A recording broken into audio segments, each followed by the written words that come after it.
या फिर हमारे यहाँ पे लोगों के छोटे छोटे बिजनेस होते हैं, रोड से जाएगा, ट्रेन से जाएगा, आपके आसपास कोई नियरेस्ट एयरपोर्ट है या नहीं। The municipal body has implemented door to door collection, कि वो आपका बैकग्राउंड जानना चाहता है, आप किस जगह से आते हैं। यहाँ पे लोगों में एक सेंस ऑफ डिसिप्लिन है। इतने स्कूल्स हैं, इस टाइप के स्कूल्स हैं, इस तरह के कॉलेजेस हैं जिनके लोग आपस में कितने प्यार से रहते हैं। फेमस जो परमवीर चक्रास रहे हैं, जिन्होंने कारगिल की वॉर में पार्टिसिपेट किया। जो यहाँ पे हमारा टाउन है उसमें गवर्नमेंट भी है, प्राइवेट स्कूल्स भी है।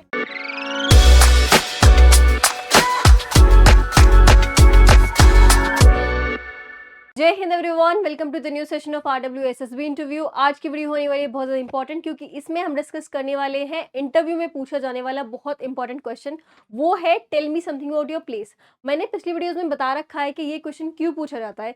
इस क्वेश्चन को पूछने के दो रीजन होते हैं। एक तो आपको कंफर्टेबल कराना, ताकि वो आपसे बात करें, तो आपसे बात करते वक्त उनको ये चीज़ नॉर्मल लगे, आपको भी नॉर्मल लगे कि हाँ ऑफिसर के सामने बैठे हैं, वो हमसे हमारे बारे में कुछ पूछ रहे हैं, तो आपको जनरली प्लेस के बारे में पता होता है, तो इसलिए आप थोड़ा कंफर्टेबल हो जाते हैं। दूसरा ये कि वो आपका बैकग्राउंड जानना चाहता है, आप किस जगह से आते हैं, आपकी पर्सनालिटी उस चीज़ से मैच करती है या नहीं, या फिर अपने अपने ऊपर कितना काम करा है। आप एक रूरल एरिया से आते हैं, आप गाँव से आते हैं, लेकिन आपकी पर्सनैलिटी एकदम अच्छी है, आपकी कम्युनिकेशन अच्छी है। या फिर आप एक बहुत डेवलप्ड एरिया से आते हैं, लेकिन आप ठीक से बोल नहीं पा रहे, आपके पास चीज़ों के बारे में नॉलेज नहीं है। दूसरा कि आपको नॉलेज किस किस चीज़ की है, आपको अवेयरनेस कितनी है। ये सारी चीज़ें जानने के लिए आपसे क्वेश्चन पूछा जाता है कि tell me something about your place. तो अगर आपसे क्वेश्चन पूछा जाए तो आपको किस तरह से जवाब करना है। सबसे पहले आपको अपने प्लेस का नाम बताना है, यानी कि नेम ऑफ द प्लेस। आप जिस गाँव से आते हैं, जिस भी कस्बे से, यानी कि आप टाउन से आते हैं, फिर आप अपना डिस्ट्रिक्ट बताते हैं, पहले विलेज, फिर डिस्ट्रिक्ट और फिर आपका स्टेट। फिर आप बताते हैं एडमिनिस्ट्रेटर्स, यानी कि आप म्युनिसिपल काउंसिल से या फिर ग्राम पंचायत से। ये आपका थोड़ा सा ना पॉलिटिकल एंगल बता देता है। अगला है ज्योग्राफिकल लोकेशन। देखिए, हमने ना अपना जो आंसर है उसको इस तरह से डिजाइन करना है कि आप प्लेस के बारे में ज्योग्राफिकली, कल्चरली, पॉलिटिकली, सोशली हम थोड़ी सी नॉलेज वहां पर डिलीवर कर पाए। तो ज्योग्राफिकली कौन सा रीजन में आता है, कौन सा टेरेन में आता है, आसपास में कोई नदी है या नहीं, हाईवे है या नहीं, ताकि तब वो यहाँ पे इमेजिन करे कि आप उस एरिया से आते हैं। जिसकी सर मैं वेस्ट यूपी से आता हूँ, सर मैं ईस्ट बंगाल से आता हूँ, या फिर मैं मिजोरम साइड से आता हूँ, मैं नॉर्थ ईस्ट एरिया से आता हूँ। तो थोड़ा सा अपने आप को इस तरह से बताना, या फिर मैं साउदर्न इंडिया के सदर्न पार्ट में रहने वाला हूँ। अगला है कनेक्टिविटी, यानी कि आपके यहाँ पे जो कनेक्टिविटी है, आपको अगर किसी को आपसे मिलने के लिए आपके यहाँ पे जाना पड़ेगा तो वो कैसे जाएगा, रोड से जाएगा, ट्रेन से जाएगा, आपके आसपास कोई नियरेस्ट एयरपोर्ट है या नहीं। ठीक है। फिर बात करें अगर पॉपुलेशन की, तो अगर आपकी पॉपुलेशन यहाँ पे कम रही है, रूरल एरिया है, वहां पे ना PIQ में एक सेक्शन होता भी है आपकी पॉपुलेशन का, तो रूरल वाला है, सेमी अर्बन है या फिर अर्बन है। अगला है, अब इसको हमें ना डिजाइन कैसे करना है ये आप नोट कर लेना।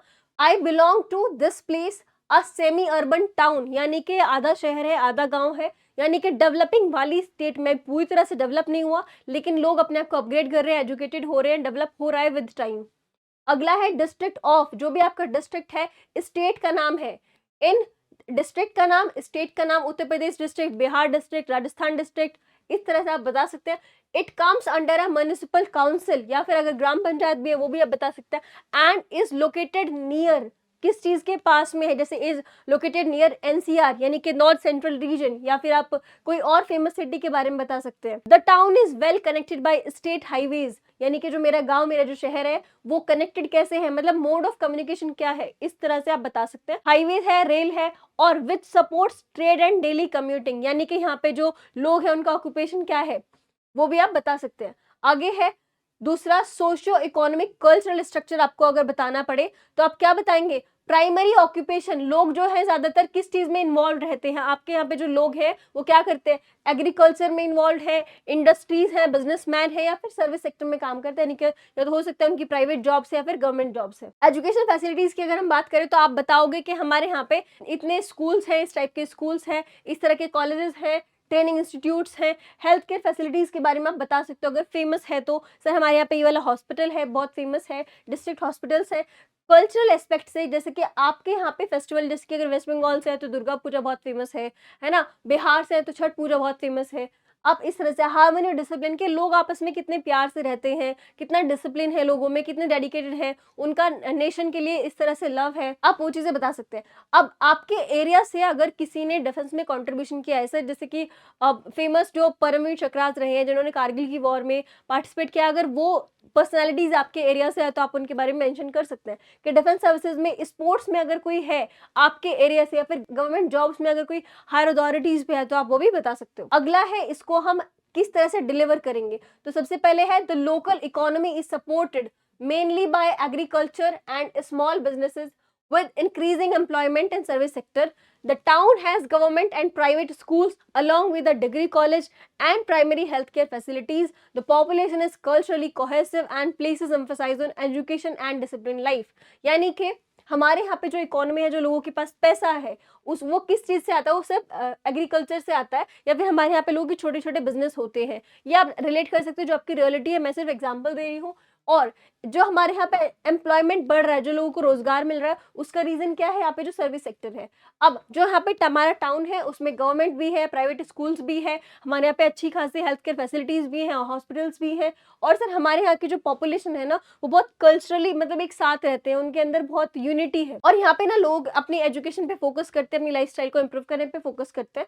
इसको आप फ्रेम इस तरह से कर सकते हैं कि अब कुछ ना आपको इश्यूज भी एड्रेस करने पड़ेंगे, जैसे कि सर हमारे यहाँ पे थोड़े बहुत इश्यूज हैं, जैसे कि चैलेंजेस क्या है, ट्रैफिक का है, थोड़ी साफ सफाई का इशू है, वाटर सप्लाई का इशू हो सकता है, या फिर एम्प्लॉयमेंट का इशू हो सकता है, क्लीनलीनेस का, हाइजीनिक का इशू हो सकता है, या फिर थोड़ी सी ना गवर्नमेंट की तरफ से कुछ चीजें हो जाती है, सर वहाँ पे गवर्नमेंट पॉलिसीज जो है वो अच्छे से पहुंच नहीं पाती हैं, या फिर लोग ज्यादा एजुकेटेड नहीं है। जो भी आपके लाइफ के आसपास की रियल प्रॉब्लम हो वहाँ पे एड्रेस कर सकते हो, थोड़ी सी, अब स्लाइटली, ज्यादा नेगेटिव नहीं हो ना, बट अगर आप हल्का सा बता सकते हो जो कि प्रॉब्लम को सॉल्व किया जा सकता है।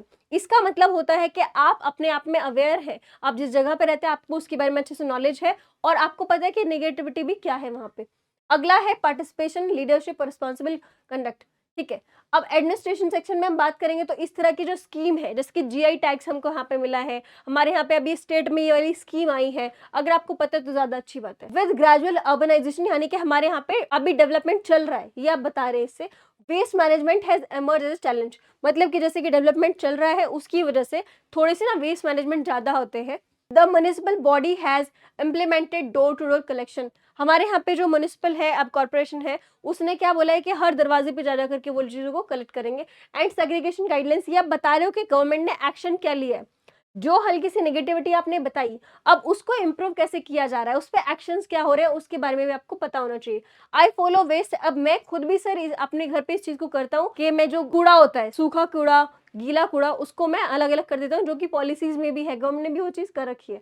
उससे क्लीनलीनेस इनिशिएटिव्स होते हैं, और मैं दूसरों को भी ये चीज समझाता हूँ कि हमें सिविक डिसिप्लिन में रहना चाहिए, हमें क्या करना चाहिए। अगला है बहुत ज्यादा इंपॉर्टेंट सर, ओवरऑल मेरा जो प्लेस है, मैं जिस जगह से आता हूँ, ये डेवलपिंग है, धीरे धीरे डेवलप कर रहा है, और अपने आप में ना हमारे यहाँ पे लोगों में एक सेंस ऑफ डिसिप्लिन है, हमारे अंदर एक डेडिकेशन है टू इम्प्रूव आवरसेल्फ, हम रिस्पॉन्सिबल इंसान है, और हमारे अंदर ना हमारी कम्युनिटी को, हमारी प्लेस को लेकर के एक अवेयरनेस है। तो ये सारी चीजें बता करके आप अपने आप को बता सकते हो आप किस एरिया से आते हो। ये वीडियो में एक अपनी जो रियल लाइफ की आपकी चीजें हैं, आपका विलेज है, आपका स्टेट है, आपका डिस्ट्रिक्ट है, उसको पुट करना है, आपके यहाँ पे जो प्रॉब्लम्स है उसको पुट करना है, आपके यहाँ पे जो अच्छी चीजें हैं, हॉस्पिटल्स हैं, एजुकेशन वाले प्लेटफॉर्म्स हैं, जो प्लेसेस हैं, इंपॉर्टेंट प्लेसेस है जिनको विजिट किया जा सकता है। अगर आपसे कोई पूछे कि मैं आपके यहाँ पे आना चाहता हूँ तो आप मुझे कौन कौन सी जगह पे आप लेके जाना चाहेंगे, ठीक है। इस तरह से आप अपने चीजों को ऑर्गेनाइज कर लेंगे। इस आंसर को करने के लिए आपके पास 2 से 3 मिनट हो सकते हैं, आप उस टाइम पे ऑर्गेनाइज कर लेना कि हमको अगर इतने टाइम का मिला है तो हमको बोलना किस तरह से है, ये ऑर्गेनाइज करना, लिख के देखना। कोई डाउट हो तो आप कमेंट